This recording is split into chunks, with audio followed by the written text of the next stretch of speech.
Solar industry में एक बहुत बड़ा भूचाल आ गया है। 24 दिसंबर 2025 की अगर मीडिया रिपोर्ट्स की माने तो चाइना ने भारत के ऊपर डब्ल्यूटीओ वर्ल्ड ट्रेड ऑर्गेनाइजेशन में केस फाइल कर दिया है। अब सवाल ये है कि आखिर भारत ने ऐसा क्या कर दिया? क्या वाकई में 2026 में सोलर पैनल के दाम आसमान छूने वाले हैं या फिर ये चीन की कोई नई चाल है? अगर आपने अपने घर पे सोलर सिस्टम लगवाया हुआ है या तो फिर सोलर सिस्टम लगवाने जा रहे हैं, तो अगले कुछ मिनट आपकी आंखें खोल देंगे। आखिर चीन को भारत की सोलर ग्रोथ से इतना डर लग क्यों रहा है? क्या भारत सरकार की पीएलआई स्कीम इतनी ज्यादा सक्सेसफुल हो गई है कि चीन की मोनोपोली खतरे में आ गई है? तो आज इस वीडियो में इसकी डीप रिसर्च होने वाली है और आज आपको मैं बताऊंगा कि इस ट्रेड वार का असर आपकी जेब पे क्या पड़ने वाला है। अगर आपको अपने घर पे सोलर सिस्टम लगवाना है तो क्या अभी लगवा लेना चाहिए या फिर आपको अभी इंतजार करने की आवश्यकता है? 2026 में इस ट्रेड वार का इंडिया की मार्केट पे कितना डीप और कितना बड़ा इफेक्ट पड़ने वाला है। तो फ्रेंड्स, मैं हूं दीपक चौधरी और आप लोगों से रिक्वेस्ट, आप लोगों को मेरा ये वीडियो पसंद आए तो इस वीडियो को ज्यादा से ज्यादा लोगों तक आप शेयर करें ताकि इस जानकारी का लाभ और लोग भी ले पाएं। अभी तक भी अगर आपने हमारा चैनल सब्सक्राइब नहीं किया है तो चैनल को सब्सक्राइब करना ना भूलें। तो सबसे पहले ये समझते हैं कि आखिर चाइना ने क्या एलिगेशन लगाए हैं भारत सरकार के ऊपर। इसके बाद में समझेंगे कि इसका भारत पे क्या इम्पैक्ट पड़ने वाला है और देशभक्ति के नाम पे क्या सच में वैसा ही हो रहा है जैसा हम और आप देख रहे हैं या पर्दे के पीछे गेम कुछ और है। तो फ्रेंड्स, डेट है 19 दिसंबर 2025 और ये डेट आपको, मुझे, सब लोगों को याद रहेगी। भारत के इतिहास में इस डेट को याद रखा जाएगा क्योंकि चाइना ने ऑफिशियली डब्ल्यूटीओ के हेडक्वार्टर में इंडिया के खिलाफ ऑफिशियली पैनिक बटन दबा दिया है। एक ऐसी खबर जो मीडिया में 23 और 24 दिसंबर 2025 को फ्लैश हुई और आते ही इस न्यूज में पूरे जियोपॉलिटिकल वर्ल्ड में हल्ला मचा दिया। पिछले 2 दशकों से चाइना दुनिया का सोलर का सबसे बड़ा किंग बन चुका है। दुनिया में लगने वाले हर 10 में से 8 सोलर पैनल चाइना से आते हैं। तो पर्दे के पीछे नजर डालते हैं तो समझते हैं कि चाइना की इकोनॉमी इस वक्त एक बड़े खतरे से गुजर रही है और उसमें जो प्रॉब्लम है वो है ओवर कैपेसिटी की। मतलब कि चाइना की जो फैक्ट्री हैं वो दिन रात प्रोडक्शन कर रही हैं और उनके यहाँ पे स्टॉक लगता जा रहा है और उनकी अपनी कंट्री उस प्रोडक्शन को कंज्यूम नहीं कर पा रही है, उतना सोलर पैनल नहीं खरीद पा रही है कि जितना की मास प्रोडक्शन वो कर रहे हैं। पहले उनका माल अमेरिका और यूरोप में 50% से ज्यादा बिकता था, पर आज की डेट में अमेरिका और यूरोप ने भारी भरकम एंटी डंपिंग ड्यूटी चाइना के ऊपर लगा दी है और इंपोर्ट ड्यूटी को बढ़ा दिया है। तो चाइना का दरवाजा यूरोप और अमेरिका के लिए हो चुका है बंद। अब उसके पास में दूसरा बड़ा मार्केट बचता है केवल इंडिया। इंडिया एक ऐसी जगह है जहां पे चाइना अपना प्रोडक्शन का 40 से 50% तक माल खपा सकता है और चाइना को जो दर्द हो रहा है वो हो रहा है इंडिया की पीएलआई स्कीम से। तो पहले समझते हैं कि चाइना ने डब्ल्यूटीओ में क्या कहा है। तो चाइना ने सबसे पहला आरोप लगाया है नेशनल ट्रीटमेंट का उल्लंघन। तो डब्ल्यूटीओ का एक फंडामेंटल नियम है। अब ऐसे मान लीजिए कि आपके घर पे एक मेहमान आता है और एक आपके घर में बेटा है, तो आपको आपके मेहमान को उसी तरीके से ट्रीट करना पड़ेगा जिस तरीके से आप अपने बेटे को करते हैं। मतलब ये कि अगर आपके घर में आपके बेटे के लिए अच्छा खाना बना है तो सेम खाना आपको अपने मेहमान के लिए भी देना पड़ेगा। उसमें ये नहीं होगा कि साहब दूध तो मेरे बेटे के लिए है और छाछ जो है वो हमारे मेहमान के लिए है। तो अगर हम ट्रेड की भाषा में बात करें तो चाइना का कहना यह है कि बॉर्डर क्रॉस करने के बाद में अगर सोलर पैनल इंडिया में आ जाता है तो उस सोलर पैनल के साथ में भेदभाव नहीं होना चाहिए। मतलब ये कि जो इंसेंटिव्स, जो पॉलिसीज, जो रिवॉर्ड्स आप Indian make in India solar panel को मिल रहे हैं, वो ही इंसेंटिव्स, वही रिवॉर्ड्स इंपोर्ट किए गए पैनल पे भी मिलने चाहिए। चाइना ने आरोप लगाया है, देखो डब्ल्यूटीओ, इंडिया यहाँ पे चीटिंग कर रहा है। इंडिया यहाँ पे अपने जो उसका बेटा है उसके लिए, जो उसकी अपनी कंपनियां हैं उनके लिए तो पीएलआई स्कीम दे रहा है, उससे उनके पैनल की जो कॉस्टिंग है वो कम हो रही है और उनको सब्सिडी भी दे रहा है ताकि उनका जो माल है वो सस्ता हो जाए है, उन्हीं का माल बिके और बाहर से आने वाला जो माल है, जो चाइना का माल है, वो माल महंगा हो जाए। तो ये एक कंप्लीटली अनफेयर प्रैक्टिस है इंडिया की। दूसरा जो आरोप चाइना ने लगाया है वो है डीसीआर कंटेंट के ऊपर। भारत में कई सारी जो सरकारी योजनाएं चल रही हैं और आज की डेट में जो सबसे बड़ी योजना चल रही है वो है पीएम सूर्यघर योजना। तो पीएम सूर्यघर योजना में ये मैंडेटरी है कि डीसीआर सोलर पैनल ही लगाना पड़ेगा। अब यहाँ पे चाइना का आरोप ये है कि वर्ल्ड ट्रेड एग्रीमेंट होता है, उस वर्ल्ड ट्रेड एग्रीमेंट में किसी भी इन्वेस्टर को या प्रोडक्ट डेवलपर को मजबूर नहीं किया जा सकता है कि वो केवल लोकल ही सप्लाई ले या लोकल ही प्रोडक्ट का यूज करे। उसको ये पूरी छूट होनी चाहिए कि उसका जहां से मन आए, जो माल उसको सस्ता मिले वो माल वहां से ले ले। पर यहाँ पे एक बाउंड्री क्रिएट कर दी गई है कि अगर गवर्नमेंट के प्रोजेक्ट में ये पीएम सूर्यघर योजना में सोलर पैनल लगेगा तो वो डोमेस्टिक कंटेंट पैनल ही लगेगा। ये चाइना का दूसरा आरोप है। और अब जो तीसरा और सबसे खतरनाक आरोप चाइना ने लगाया है वो है प्रोहिबिटेड सब्सिडी। तो डब्ल्यूटीओ में कुछ जो सब्सिडी होती हैं वो रेड लाइट पे होती हैं, तो ये बिल्कुल मना है डब्ल्यूटीओ के एग्रीमेंट में। चाइना का तर्क ये है कि भारत जो पीएलआई स्कीम दे रहा है वो असल में इंपोर्ट सब्स्टिट्यूशन सब्सिडी है। मतलब कि अगर भारत सरकार कंपनी को पैसा इसलिए दे रही है ताकि वो चाइना से माल खरीदना बंद कर दें और खुद बनाए। डब्ल्यूटीओ में एक्सपोर्ट बढ़ाने के लिए सब्सिडी देना कुछ हद तक चलता है, लेकिन इंपोर्ट को रोकने के लिए सब्सिडी देना ये वर्ल्ड ट्रेड ऑर्गेनाइजेशन के एग्रीमेंट के बिल्कुल अगेंस्ट है। तो ये 3 आरोप चाइना के द्वारा भारत पे लगाए गए हैं। अब बात करते हैं भारत सरकार की कि भारत सरकार यहाँ पे क्या कर रही है। तो भारत सरकार ने पीएलआई स्कीम लॉन्च की ताकि इंडिया के अंदर प्रोडक्शन हो सके और बड़े बड़े कॉर्पोरेट हाउस को उन्होंने इनवाइट किया कि हम तुम्हें सब्सिडी देंगे, प्रोडक्शन लिंक्ड इंसेंटिव देंगे और उसके लिए बकायदा 19,500 करोड़ का फंड भी अलॉट कर दिया गया। तो इंडिया में बड़े बड़े जो कॉर्पोरेट हाउस हैं उन्होंने अपने मैन्युफैक्चरिंग सेटअप यहाँ पे लगाने शुरू कर दिए ताकि इंडिया में ही सोलर पैनल बनना शुरू हो जाए।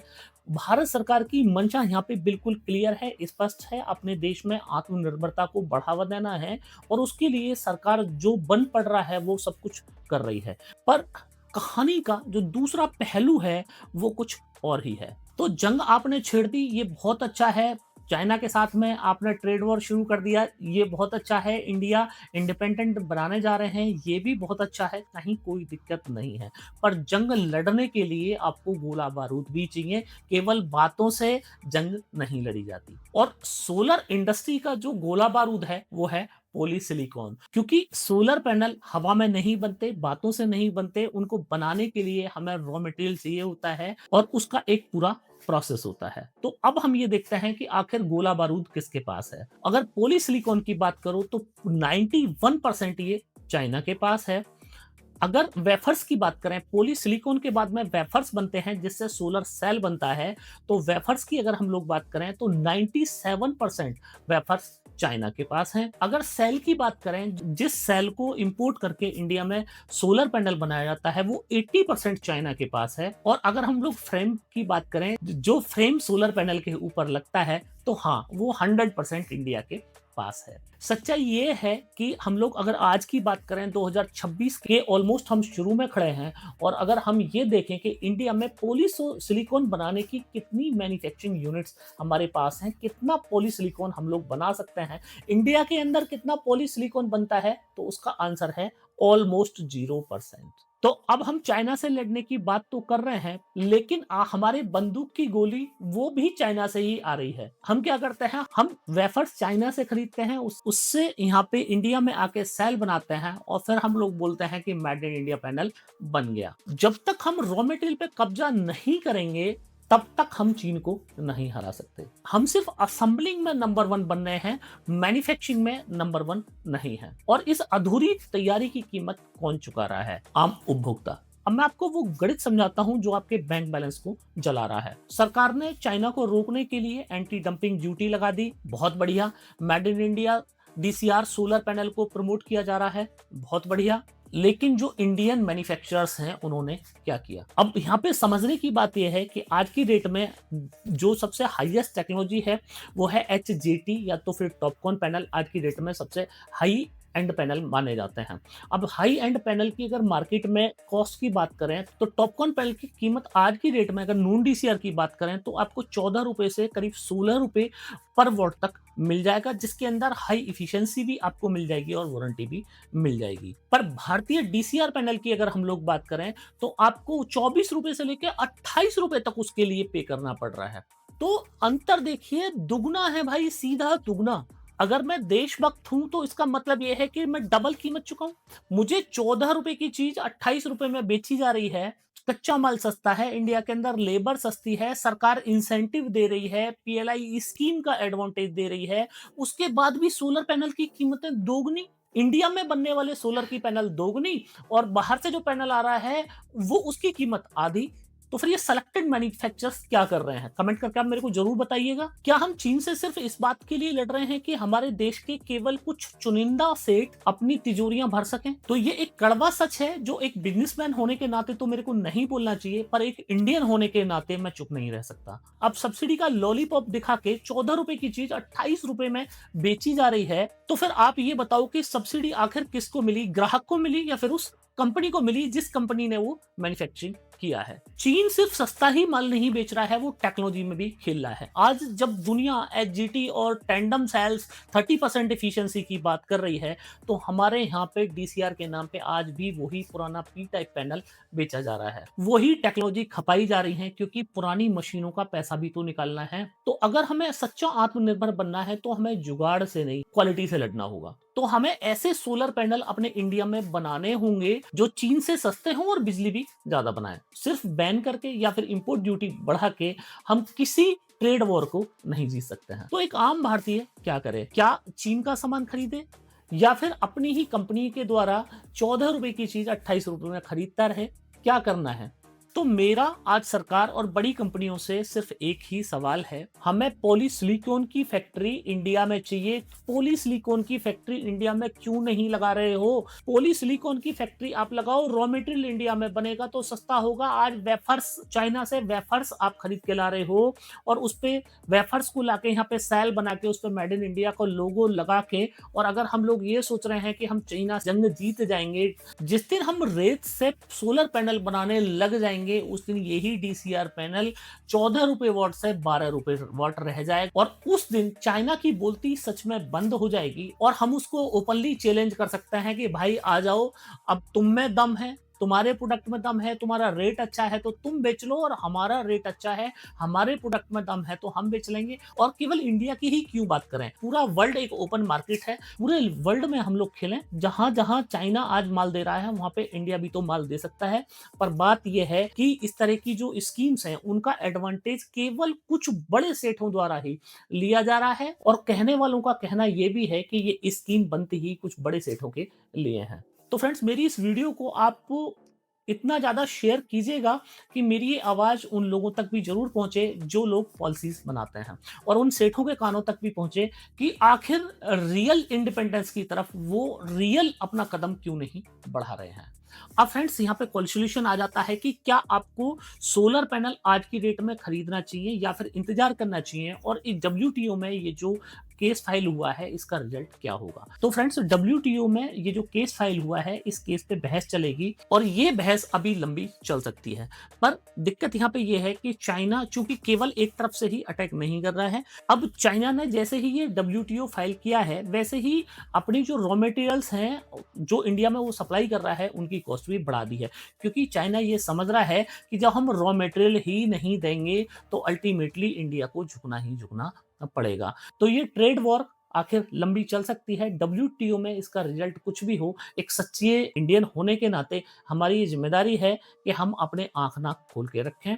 और सीधी सी लाइन में मैं आपको इस बात का आंसर दूं कि आपको सोलर पैनल अभी लगवाने चाहिए या तो फिर नहीं लगवाने चाहिए, तो उसका सीधा सा आंसर ये है कि आने वाले टाइम में संभव है कि सोलर पैनल की कीमतें बढ़ जाएँ और इंटरनेशनल मार्केट में सुनने में ये भी आ रहा है कि सोलर पैनल की कीमतें अभी बढ़ने वाली हैं। तो अगर रॉ मटेरियल की कीमत बढ़ जाएँगी तो फिर फाइनल प्रोडक्ट की कीमतें भी बढ़नी ही बढ़नी है।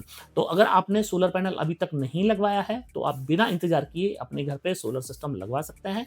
ये राइट टाइम है। आने वाले टाइम में हो सकता है कि आपको सेम पैनल की कॉस्ट 10 से 15% तक ज़्यादा पे करनी पड़ जाए। तो फ्रेंड्स वीडियो काफ़ी बड़ा हो गया है और अगर आप ये चाहते हैं कि इस लड़ाई का जो डब्ल्यूटीओ के अंदर ये लड़ाई चाइना ने शुरू की है, इसका रिजल्ट क्या रहेगा और भारत इसको किस तरीके से चुनौती दे सकता है और इसके बाद में भारत क्या डब्ल्यूटीओ में ये जंग हार जाएगा या जीत जाएगा, उस पे मैं आपको एक वीडियो बना के दूँ, एक अपना ओपिनियन दूँ, तो आप मेरे को कमेंट करके ज़रूर बताइएगा। इस वीडियो का पार्ट 2 मैं आप लोगों के लिए ज़रूर बनाऊँगा। तो फ्रेंड्स मैं हूँ दीपक चौधरी। जय हिंद, जय भारत।